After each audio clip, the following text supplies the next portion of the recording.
Hello, and welcome to this new episode of the podcast, Transform to Perform Business in the Age of the Digital. Today, we're diving into the business transformation pillar, one of the 7 pillars of the 7x6 digital transformation framework designed by Dr. Mounir Chaouki. For this pillar, we're going to talk about the assessing of the business area impacted by digital transformation, as well as the underlying determinants to capture the value of digital transformation inside the business. In just a few minutes, Dr. Mounir Chaouki will offer his concrete perspective on this key topic. So, Dr. Chaouki, which business areas are most impacted by digital transformation, and how does this drive this business transformation? Okay, thank you very much, dear Sarata. Welcome to this new podcast. I think the first thing, really very important, that we need to stay aligned with is what is the ultimate goal of digital transformation. Okay, so for any corporation, the business, if the digital transformation need to bring value to the organization, and I would say there are two type of values. There is, let's say, quantified value and uh, intangible value. So for the quantified value, the tangible value, I would say, do the digital transformation will help me in the business transformation to generate, stimulate revenue, new revenue streams? Does it help me in reducing the cost? Does it help me in cost avoidance? Three elements. We need to be able to articulate at least one of the three elements as intangible as a tangible value brought to the organization.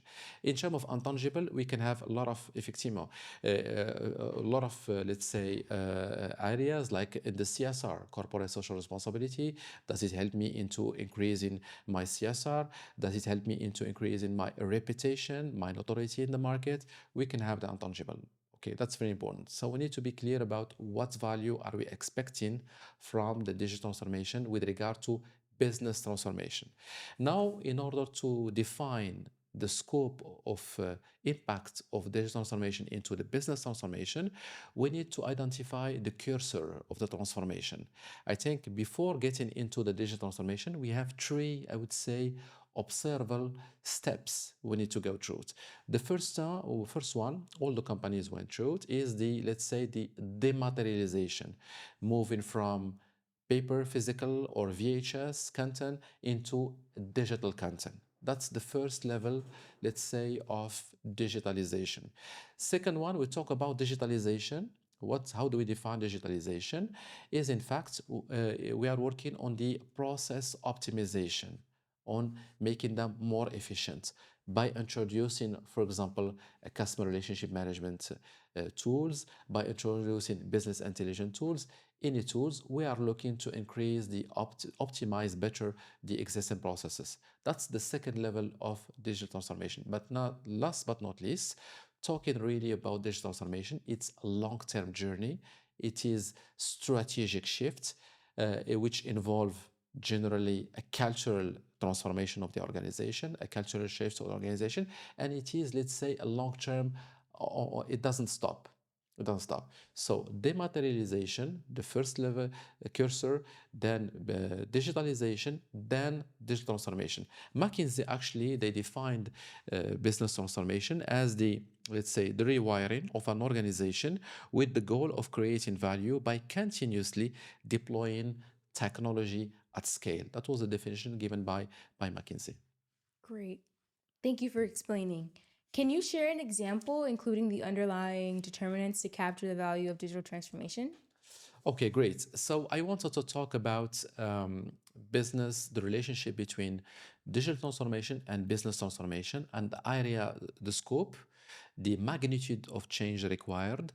Truth an example. So I would have selected a big corporation example, but it wouldn't be meaningful for the majority of the small and medium businesses. And I would like to take one very interesting example. I had the opportunity to advise in the couple of last years, which is a co-op led by a woman in Morocco that actually produce and sell products like argan oil products for either to eat or for cosmetic products. You know, cosmetic products such as anti-wrinkle products, such as massage oil, such as shampoo. Okay, all based on the argan oil. And argan is a kind of tree that is available in Morocco, in the let's say Middle Atlas in Morocco, near Essaouira, Agadir, in that region. Okay, and very well known as the name in Latin is argan spinosa. Okay, very nice. So that tree actually, the co-op in the region, she actually hired many workers, are women workers, which help actually in the social impacts because help the women generate a new source of revenues by working in the co-op. So it's a social entrepreneur called Fatima in the region. And Fatima left the school very early. She doesn't have MBA. She's not engineer or MBA, but she learned by doing on the field. And I wanted to show how she transformed, thanks to digital transformation, her business model before and after COVID-19. So for the co-op, there is before COVID-19 and after COVID-19. Before COVID-19, she never used the social networks. So she never used technology. She was always working normally in a traditional business. But when COVID-19 actually arrived, Fatima faced a dilemma, which is I have 50 co-workers in the co-op. We were working very fine. And from day one, we cannot sell anymore our production. What shall we do? Shall we close the co-op and fire all the co-workers, which is really bad for the village? Or do we continue on? So Fatima, although her limited studies actually and background, she said, let's now go to look into how can we revamp our business model by taking advantage of digital. So she started by saying, okay, what type of technology should I have? Okay, so she started with the social networks, with Instagram and Facebook, benchmarking what the co-op internationally are doing, and seeing how she can adapt that approach into Morocco. So she set in place a page in Instagram and in Facebook, and she started first by communicating, taking photos of her production, cosmetic products and argan oil, and posting that into the Facebook and Instagram.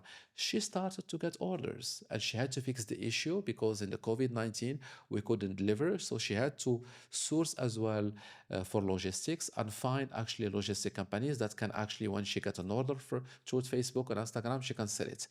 So the area of the business transformation was the relationship with the customers. How do we prospect? How do we generate the order?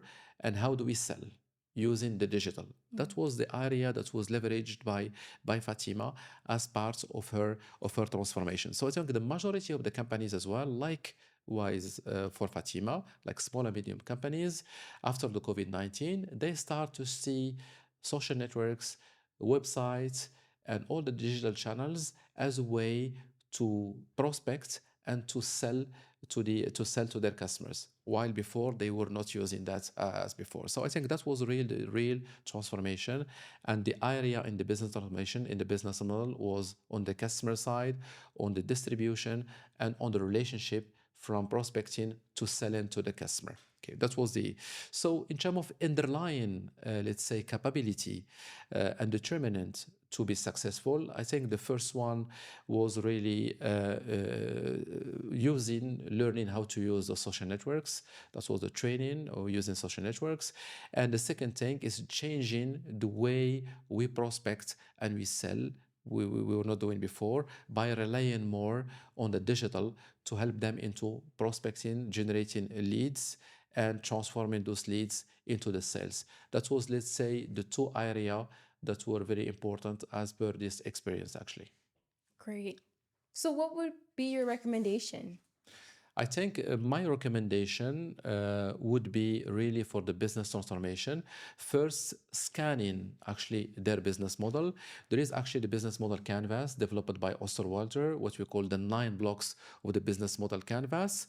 Let's first scan all the 9 building blocks and analyze what are the blocks in the business model canvas that would be impacted by digital transformation. Okay, start small And as you learn how to use and you digitalize your business model, you will be adding new blocks. I think the first starting would be on the customer side because this is linked directly to generating value. Let's say tangible value in terms of revenue streams, finding customers.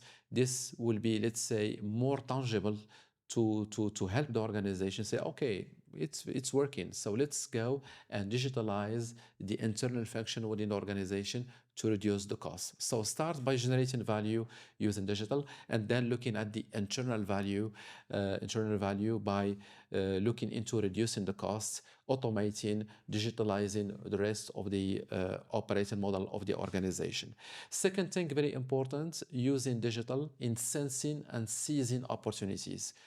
It's really very powerful way, and we can see today with the AI, generative AI and Definitely. ChatGPT, it's absolutely fantastic.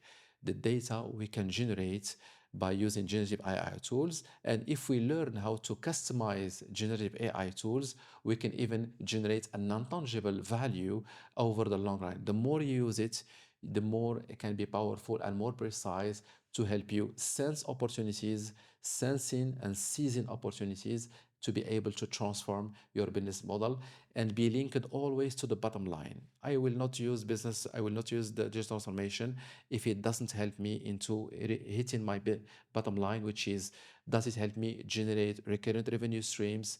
Does it help me generate more growth? Does it help me stay aligned with the evolution of the market trends? So the more it helped me into my bottom line, the more I'm aligned, and I can be using the technology in a kind of virtual circle. And thank you very much, Sarata. No problem. Thank you for this amazing perspective.